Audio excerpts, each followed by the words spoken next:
Parshas Chukas.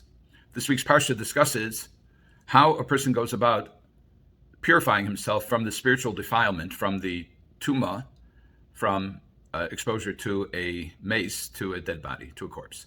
Now, sometimes that exposure is actually touching the corpse. It can be by moving the corpse. It can be by any kind of interaction. It can also be by simply being in the same room as the corpse.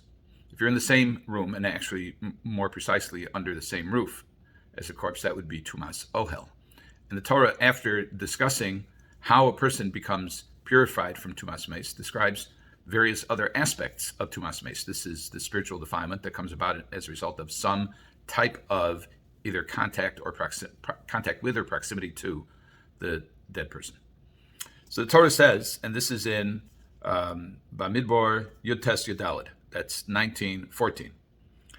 The verse reads as follows: Zos HaTorah, this is the law.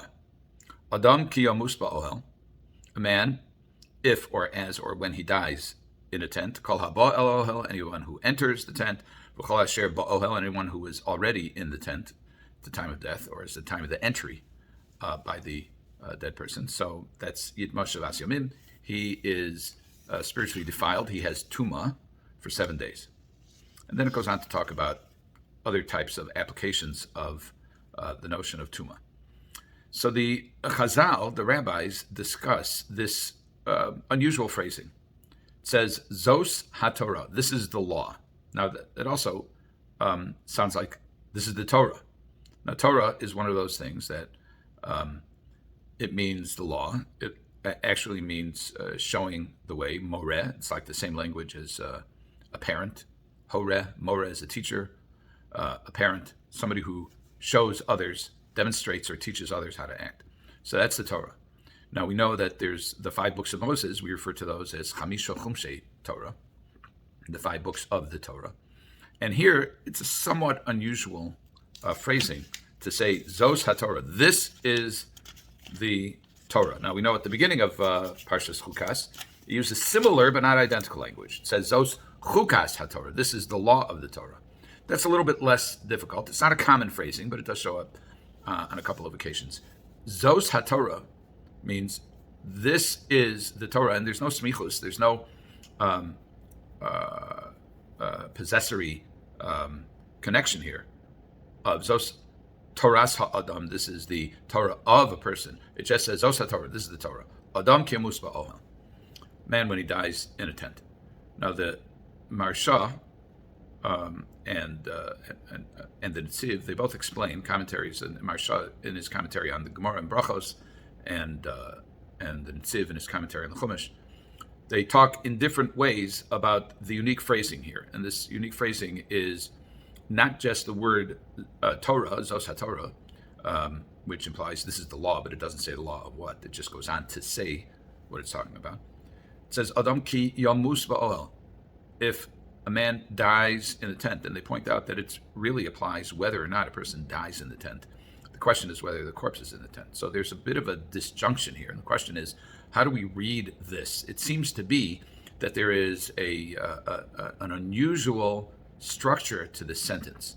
And the Gemara in Brachos picks up on this and elsewhere. And it reads as follows.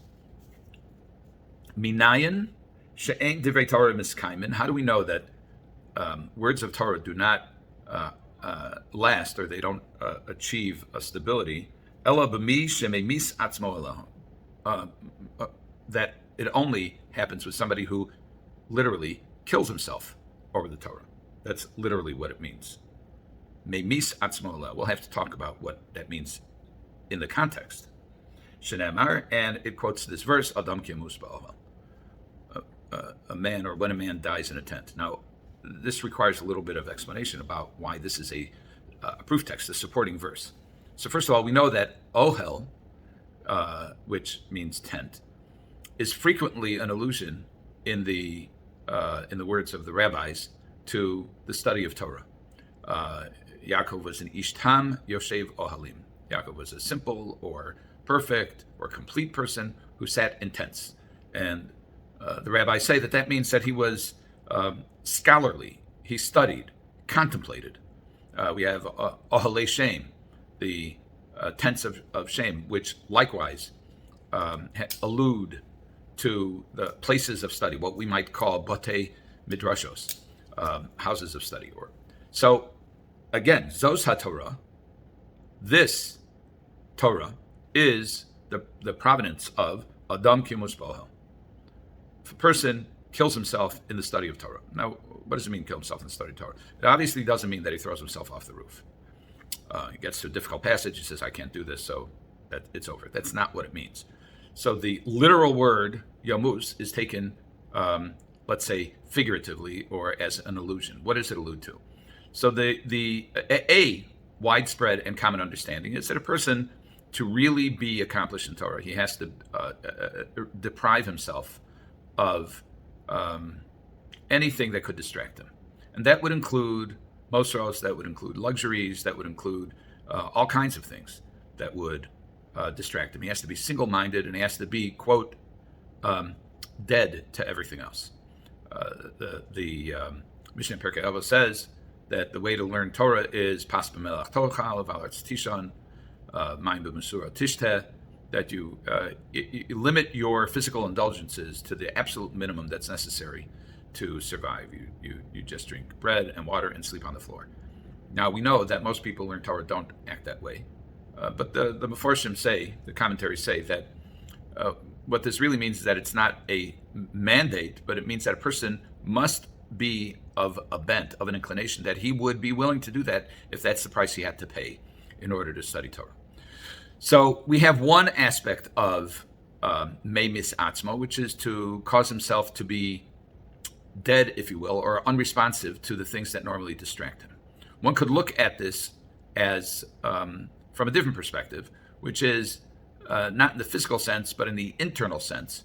One of the Meforshim in the Gemara, one of the commentaries in the Gemara says that he has to be prepared to control his midos. He has to be prepared to control his attributes that would be counterproductive, whether it's anger or inability to focus, etc. I would like to suggest that we ought to put an emphasis on the word atzmo, misha memis atzmo aleh, person who kills himself. What does that mean? He kills his atzmo. What's his atzmo? Etzem means essence, and atzmo means himself. And I think this could be read as a call to intellectual honesty.